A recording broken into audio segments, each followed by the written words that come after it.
మీ party సిద్ధాంతమే వినాశనం, విధ్వంసం. మీ ఇందాకే చెప్పాను, మీ పార్టీ నినాదం రప్ప రప్ప.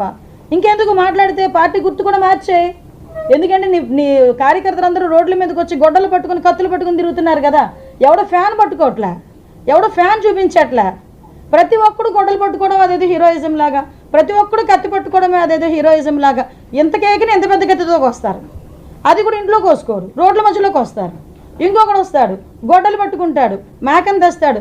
ఒరే ఆ మేకని ఏదో బలేసింది, ఏదో దేవుడి గుడిలోనే ఎక్కడో చేసుకుంటే కొంచెం పుణ్యం పురుషార్థం రెండు వచ్చింది. అంటే బలి అన్న ద సెన్స్ నేను చెప్పేది ఏంటంటే కొన్ని చోట్ల చూపిస్తారు కాబట్టి చెప్తున్నాను. అటువంటి అక్కడ వేసి ఆ రక్తాన్నేమో తీసుకొచ్చి జగన్మోహన్ రెడ్డి ఫ్లెక్సీ మీద జల్లి రప్ప రప్ప అంటాడు. అరే రప్ప రప్ప అంటున్నాడు, నీ కార్యకర్త బయటకు వచ్చి నరుగుతానంటున్నాడయ్యా, ఒకసారి చూడు నువ్వేం మాట్లాడుతున్నావు, నీకు ఏమైనా అర్థమవుతుందా నీకు అని అడిగితే తప్పేంటి అంటాడు ఈ పెద్ద మనిషి కూర్చొని.